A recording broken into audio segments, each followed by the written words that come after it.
Hey, coucou les amis.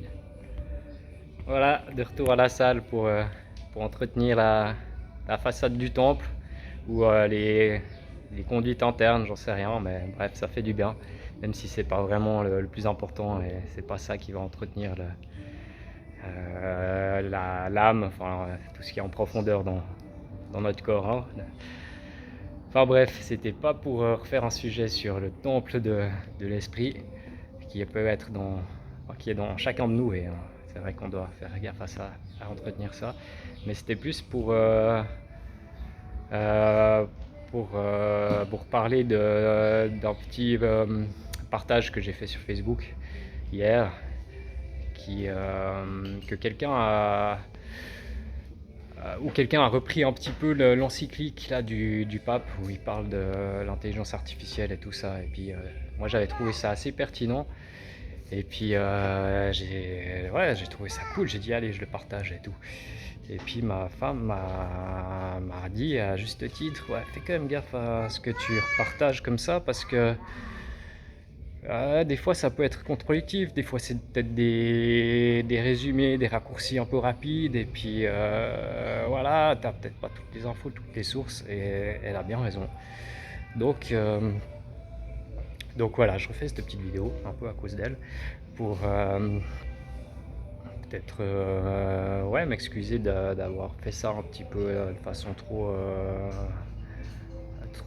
machinale, trop spontanée, sans grande réflexion. Et puis, voilà. Mais bon, du coup, ça m'a obligé à un petit peu plus éplucher le truc. Parce que voilà, ce que j'ai partagé, ça me semble quand même pertinent. Donc je l'ai pas enlevé. J'aurais pu suivre comment, mais voilà. Donc j'ai pris le temps de lire cette encyclique. Et puis, ce que j'en ai tiré, c'est que ouais, c'est un discours du pape qui est profondément humaniste. Et l'humanisme, ouais, ça paraît cool. Moi, j'ai plein d'amis autour de moi, c'est toujours des copains, hein, mais qui sont pas mal là-dedans et puis qui croient en l'humanité, en un monde meilleur, etc., etc. Mais venant du pape, je trouvais un petit peu bizarre, un petit peu spécial. Enfin voilà, si vous avez l'occasion de revoir ce post, puis de lire cette encyclique, vous en saurez autant que moi. Mais je trouve un peu bizarre, et puis en lisant ça, je me suis rendu compte qu'en fait, il n'y a aucun moment où le pape il parle de péché, il parle de repentance et de relation personnelle à Dieu par Jésus-Christ. Il parle du Christ, il parle de l'homme, à quelque part, comme on a déjà dit, que l'homme c'est une créature merveilleuse et puis que s'il est en accord avec le ciel et avec le Seigneur, et on a un potentiel incroyable. Mais c'est un peu ça qui m'a frappé, c'est que voilà, il pense qu'on va pouvoir cohabiter avec cette IA. Alors on cohabite déjà avec, hein, bien sûr, mais j'ai l'impression que dans sa vision, il y a vraiment possibilité d'un monde meilleur avec ça. Que si on se donne tous la main, on va bâtir une nouvelle Jérusalem et puis que ça va être magnifique. Et honnêtement, même si le pape, c'est un érudit, je prends des risques en disant ça parce que vraiment, voilà. Moi, je suis un jardinier et puis il connaît mais tellement plus de choses que moi, tellement mieux la Bible et tout. Mais bref, il n'y a pas de notion de la marque de la bête, de l'apocalypse en fait,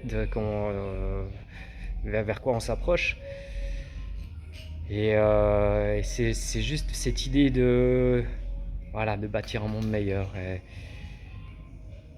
et tous ensemble. Et voilà, moi ce que je voulais mettre en avant, c'est que ce qui est important, c'est que chacun d'entre nous, on puisse développer une relation personnelle avec Jésus, qu'on puisse chacun d'entre nous se rendre compte qu'on est des pécheurs, qu'on n'est pas bon, dans cette encyclique, il parle de l'humanité, il parle de l'humanité qui est effectivement imparfaite, mais il parle pas du péché.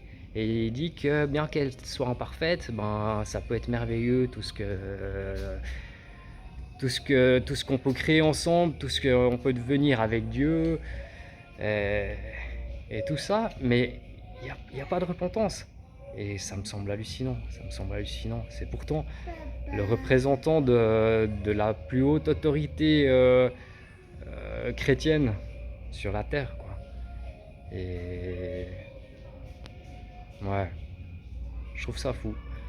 Je trouve ça fou. Alors voilà, moi la lecture que j'ai et je pense que je suis pas le seul, mais de ce qui arrive, c'est on est en train de reconstruire une nouvelle Babylone et ça risque d'être la dernière. Alors il en parle aussi à quelque part, il parle du risque de faire ça. Mais, euh, mais voilà, le but de tout ça, c'est de créer un dernier empire, un empire mondial, un gouvernement mondial, avec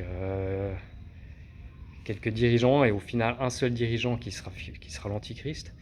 Et ça va paraître cool, ça va être vachement bien vendu, ça va être vachement bien accepté parce que l'espace de quelques années, je ne sais pas si ça va durer très très longtemps, mais il y aura la paix sur la terre, il y aura une forme d'harmonie, mais ça sera un gouvernement totalitaire. Et ben, ce genre de vidéo, bah, je pense que ça n'existera plus. Peut-être que d'ici quelques temps d'ailleurs, je sais pas, mais ça sera censuré tout ça, on pourra plus rien diffuser de pareil. Et, euh, et voilà, ça sera une religion universelle.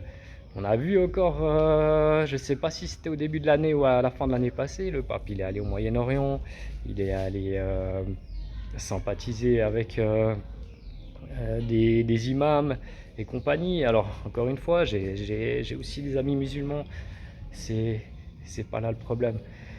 Euh, le problème c'est qu'il y a tout qui est dilué et que en fait on nous passe de la pommade et on a peur de dire la vérité.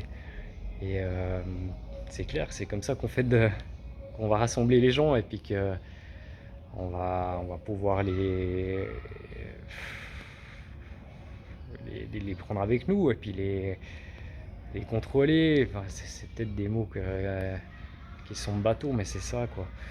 Et, euh, et non, on a un père qui nous réserve un avenir tellement merveilleux, mais il faut pas se laisser embobiner. Alors voilà, moi je veux pas affirmer que telle ou telle personne c'est le faux prophète ou l'antichrist qui est en train de se révéler ou quoi que ce soit, mais ce que je veux affirmer c'est qu'on va vraiment dans cette direction là et la Bible elle en parle bien mieux que moi. Voilà, moi j'essaie juste de ouais, si j'ai commencé à faire ces vidéos là c'est un petit peu pour parler de mes convictions à mes amis. C'est rien que ça. Et ouais, je pense qu'il y en a qui doivent se dire, mais Marco, il a vraiment pris une noix de coco sur la tête. Il est devenu complètement tablard, où il s'est fait embobiner dans je sais pas quel secte. Alors rassurez-vous, j'ai signé nulle part. Je suis membre d'aucune organisation. J'ai pas pris de noix de coco sur la tête, pas que je sache. Ou alors c'est peut-être une noix de coco en forme de Saint-Esprit. Euh, mais ouais, à la base, franchement, je suis quelqu'un de timide. J'aurais jamais imaginé que ces derniers mois, enfin si l'année passée on m'avait dit tu vas faire des vidéos, tu vas poster ça sur YouTube, tu vas te refaire un compte Facebook pour envoyer des trucs à tes copains et tout. Je sais pas ce que j'aurais dit, mais j'aurais dit mais arrête, tu dis quoi? Pas ça quoi. Mais ouais, c'est important pour moi, c'est important de partager. Il y a quelques temps, je parlais avec un pasteur qui a fait un bout de chemin de plus que moi et je lui disais, écoute là je suis dans une période où je je suis à fond, j'ai envie de partager, je sens vraiment que ça bouillonne. Et puis en fait, je disais, ma prière, c'est que j'ai envie de maintenir ça. J'ai peur de me ramollir, puis justement que de me faire diluer dans la masse, et puis que de perdre un peu ce feu, quoi. Et puis il m'a dit, bah, ce qu'il faut faire, c'est partager, partager et entretenir ça. Et voilà, j'ai trouvé ça bien. Alors je continue dans ce sens-là. Euh, Encore une fois, vous en faites ce que vous voulez. Moi, j'expose mes convictions. Je m'expose tout court parce que je pense que quand on parle de ça, on dénonce plein de choses sans le vouloir. Enfin, oui, mais disons qu'il y a il y a sûrement des gens à qui ça fait pas plaisir. Même, je sais pas forcément des copains dans mon cercle d'amis, j'en sais rien. Mais c'est important pour moi. Alors voilà, je vous partage tout ça. Euh, et puis, ouais, à méditer, quoi. Mais pour moi, on va vraiment vers un avenir un petit peu spécial. Euh, Avec cette IA, bien qu'il y a, encore une fois, il y a des outils incroyables et que ça peut rendre des services incroyables. Mais ouais, c'est quoi le but de tout ça, quoi? C'est pas que l'IA, c'est vraiment de voir tous ces trucs qui vont de pair, le mal que monte sur la Terre. Il y a ces histoires d'identité numérique en parallèle. Il y a, il y a des scandales qui éclatent à droite à gauche. Il y a. Bah voilà, on voit dans les familles les enfants qui se rebellent contre les parents. Toutes ces choses, c'est écrit en fait. Je connaissais un grand-père qui est parti au ciel aussi il y a quelques années. Et lui disait pas les. Ça sert à rien de lire les journaux et tout ça. Lisez la Bible, c'est pire. Et je trouvais rigolo à quel part il avait pas tort. Parce qu'en fait, tout ça, c'est écrit. Et c'est tellement net dans la parole que. Faut juste se réjouir du retour du Seigneur. Je veux pas dire que la vie vaut pas la peine d'être vécue ici, hein, c'est pas ça. Elle est juste merveilleuse avec Dieu, et qu'on voit tout ce qu'il peut faire autour de nous, qu'on voit comme son œuvre elle peut augmenter, elle peut se propager. Mais je pense que la, notre société telle qu'on la connaît, elle est condamnée, quoi. Elle est condamnée pour le feu. Et puis c'est pour ça que je fais ces petites vidéos, puis que d'autres en font, ou d'autres utilisent d'autres moyens. C'est pour dire attention, attention, on va où? Et puis pour pousser à une relation personnelle. Parce que c'est pas, c'est pas une histoire de religion, c'est pas un mouvement de masse qui va nous sauver. C'est la foi, elle est personnelle. Et puis il faut que chacun se remette en question. On ne va pas être sauvé par la foi de ses parents, parce qu'on va à l'église tous les dimanches ou quoi que ce soit. Ouais, c'est vraiment pas ça. On va être sauvé parce qu'on a placé, parce qu'on reconnaît on est des pécheurs, et puis qu'on place notre confiance en Jésus qui peut qui nous a sauvés, qui nous a rachetés à la croix, et puis pour qui on veut vivre à partir du jour où on a compris ça. Voilà, et j'ai même mis ma casquette de course aujourd'hui. Voilà. Bon, au revoir les amis, à tout bientôt. Que le Seigneur vous bénisse.